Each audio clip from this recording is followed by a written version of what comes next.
Ship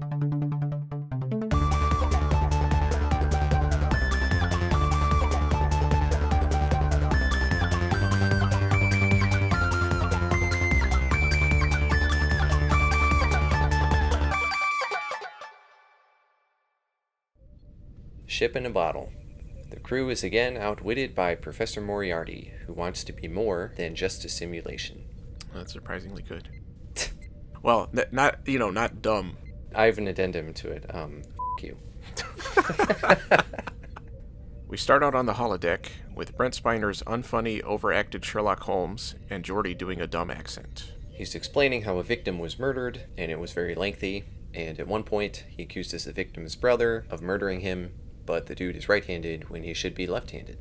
Instead of even considering the fact that maybe they're not as smart as they think they are, Data and Geordi say there just must be something wrong with the holodeck.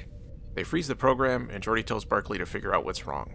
Because I'm sure there's not more important things that the engineers on the ship need to do.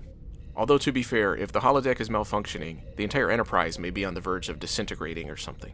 I noticed Barclay practically ran there, too. Barclay finds a protected program and tells the computer to activate it, which causes James Moriarty to materialize. And Barclay is doubly surprised when Moriarty starts asking about Picard and the Enterprise. And I liked that his first instinct was to verify that Moriarty was left-handed like he was supposed to be. And Moriarty is pissed that everyone seemed to apparently forget all about him. He says he's been stored in the memory of the holodeck since Season 2, and after giving us a quick recap of Elementary Dear Data, asks if there's been a way to get him off the holodeck yet. And he has been aware of the passage of time, and it would have been terrifying to have to sit through Suddenly Human, The Most Toys, and Disaster. Suddenly Human wasn't that bad.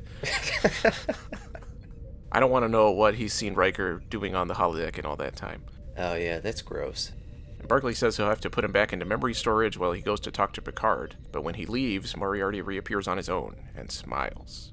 The Enterprise is viewing the collision of two gas giant planets. And for some reason, Geordi thinks the collision will result in the birth of a new star, which doesn't make any sense. And Data also says that because they are gas giants, neither planet possesses a solid surface, which also doesn't make sense.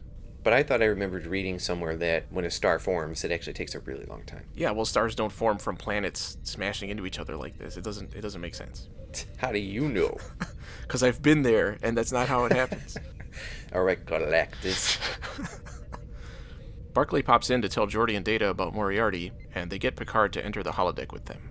Picard assures Moriarty they haven't forgot about him, but they still haven't found any answers of how to get him off the holodeck. And they haven't even figured out how he became self-aware. Moriarty says he doesn't believe anything they say, which I would say that too. Picard demonstrates that there's still no way to get him out by throwing a book out the holodeck door and having it disappear, even though hundreds of millions of items have been taken out of the holodeck since the start of the show. But Moriarty says, I have consciousness. Conscious beings have will. And proceeds to walk out into the corridor with no ill effects. And Data even says it contradicts everything they know about holodeck physics. Which, from what we've seen from many episodes, is practically nothing. Yeah, that's true. They escort him to sickbay, where Beverly says he appears to be human, although his DNA is a little unusual, and I wondered what the hell that was supposed to mean.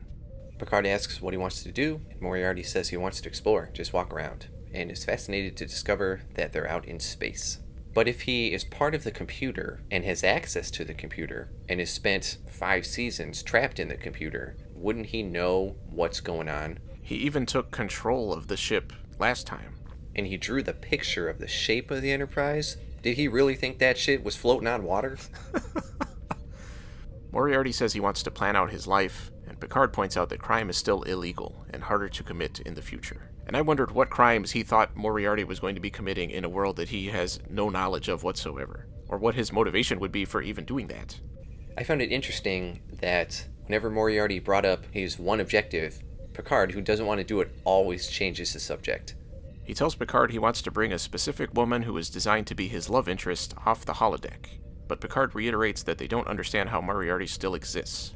And says it would be immoral to, in essence, create another life form. And Moriarty pretty much throws it back in his face with a very valid point. We will do everything possible to make you comfortable, so long as I accept the terms under which you dole out those comforts. The officers have a meeting, including Troy in her actual uniform, and they all come to the same conclusion as Picard. Picard relays the decision to Moriarty, who is upset, but Picard spins it to make it seem like their decision is in his best interest. And I kept thinking about elementary Dear Data, and how Moriarty had a thing for Pulaski in that episode. Did he just forget all about that? During the conversation, Picard is called to the bridge to view the two planets hurtling towards each other, but when Worf goes to launch probes, the ship freaks out, and all command functions are rerouted to Moriarty. What a surprise. Worf readies to blast him, but Moriarty points out that he would not be able to give back control of the ship if he was taken out. And I wondered how ship safeguards work in a situation like that, where the captain is dead or something. You could just punch Picard in the throat so he can't talk. Or put tape over his mouth. Or just shoot him. Picard says if they don't get away from the two planets within 5 hours, they will all die. In engineering, Data, Geordi, and Barclay suggest using the other piece of technology they don't understand, the transporter, to get the Countess off of the holodeck. What a great idea. Combining the two things you have no idea how they actually work. Data says the holodeck can convert energy into matter, but when Barclay suggests beaming something out, Geordi says that wouldn't work because there would be nothing for the transporter to lock onto, which didn't make any sense. And then Barclay starts talking about phase variance. But then they decide to try it anyway because the writers just ran out of things to make up. Barclay takes pattern enhancers or whatever onto the holodeck to try out his idea. He sets them up around a chair to test it, while the Countess excitedly talks about how much she likes traveling. She also reveals she knows what Barclay is doing, and when Moriarty comes back in, he reveals that he gave her consciousness like himself.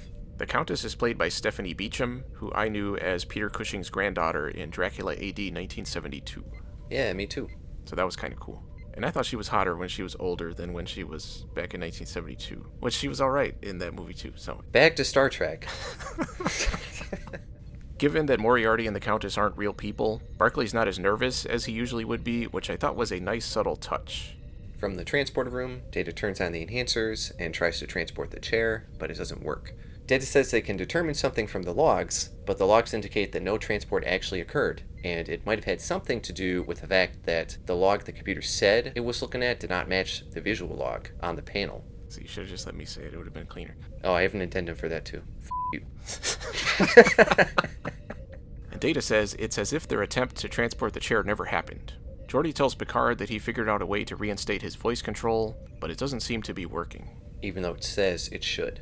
Data comes by and tosses a tool to Geordi and tells them that none of them, including Moriarty, has actually left the holodeck in the first place. He brings up the chair transport logs and the fact that he saw Geordi catch the tool in the incorrect hand. He says that the computer had no data to display in the transport log because it was trying to simulate something that had never been tried before and it wouldn't know what that data was. When Picard asks if Data is sure, Data tosses his badge into the holodeck wall to prove it. Picard tries to shut down the program, but it doesn't work. And he realizes that he just gave the holodeck computer his command codes, and Moriarty would now have the ability to control the real Enterprise with those codes. And Data tells him that only himself, Picard, and Barclay are real because they entered the holodeck together. Moriarty talks to the real people on the real bridge and says he wants to be taken out of the holodeck. He informs them of the holodeck character's attempt to transport the chair, and since it was just a simulation, it didn't work, but if they tried in the real world, they may have different results. And if they don't go along with it, he will cause the warp core to explode. In the holodeck, Picard visits the Countess to ask what she sees in Moriarty, as well as to assess her desire to leave the holodeck. And she talks about how cool Moriarty is, which is not inaccurate, and she says she does not see him as a villain. Picard informs her they've managed to beam holodeck objects into the real world with a bunch of technobabble, and he tells her first because he wants a guarantee that control will be restored to him before he modifies the transporters. And she has a better chance of convincing Moriarty than he does. On the real bridge, Riker and Geordi observe the planet collision, and Geordi says the gravity well is intensifying, but there's no reason for that to be happening.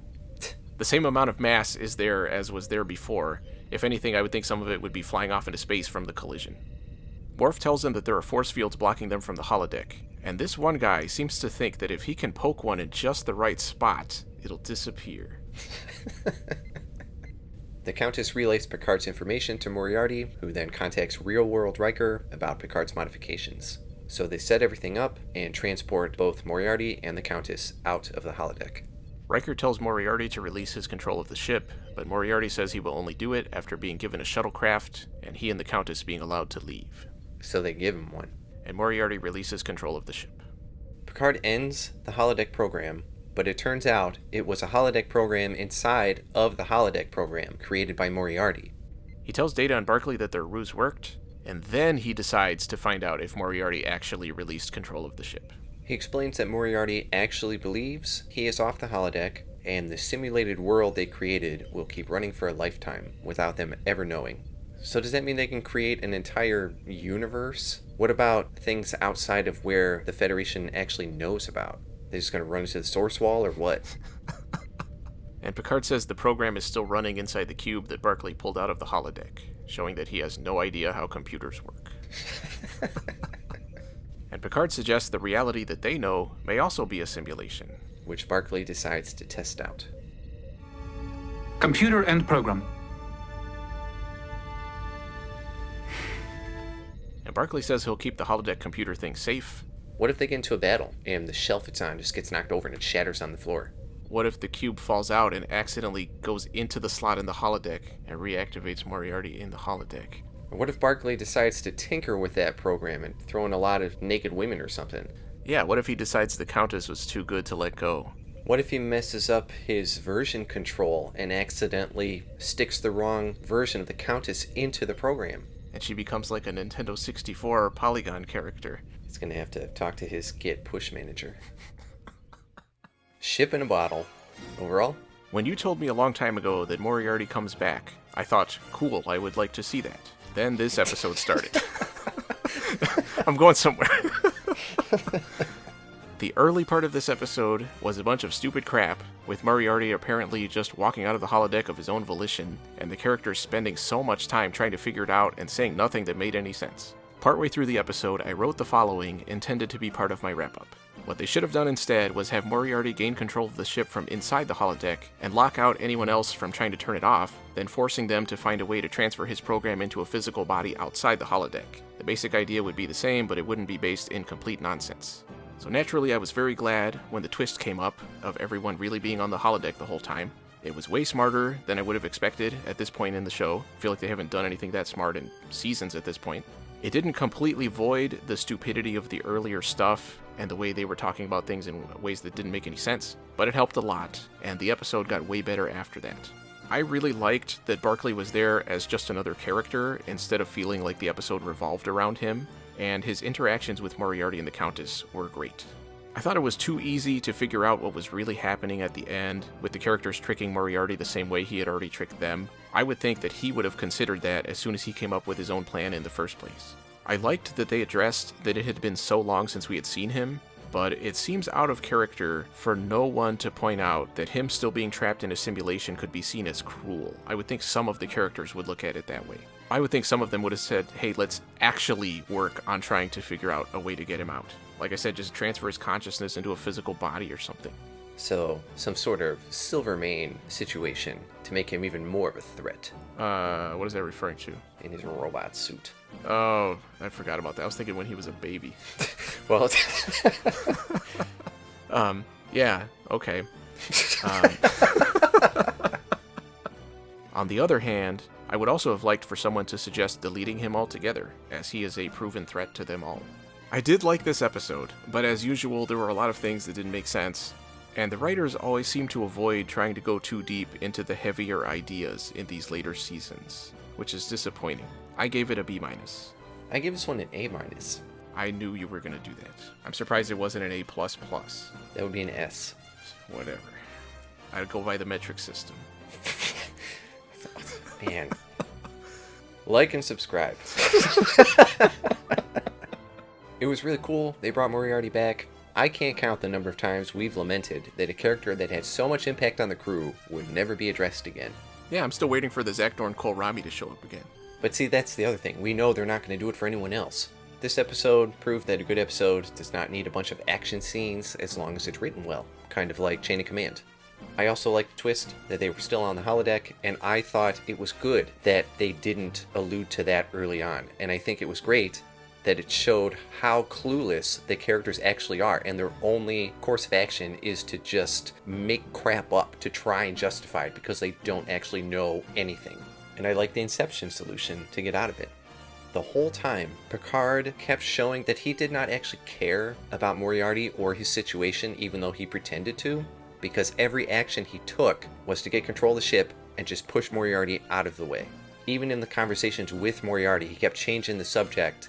See, that's kind of what I mean about out of character. I feel like that wasn't consistent with Picard in the previous episode. And this episode establishes that they can basically recreate themselves and everything they know in a simulation, even without the simulations realizing they're simulations. That seems like it would have great application for research to gain practically unlimited knowledge and results by using almost zero actual resources is a pretty good trade-off. And it would add the missing elements that the computer does not possess, like human intuition and gut instinct, which they always say the computer can't do this, but this episode proved the computer kind of can do that by just making people to do it.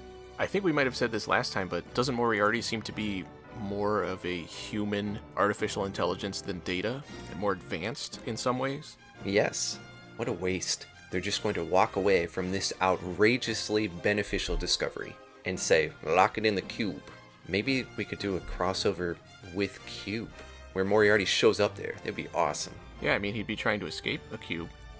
He could outwit that Tesseract. I'm just thinking of the Tesseract in Interstellar. I'm talking about Cube 2, the one where Christopher Nolan just stole the idea.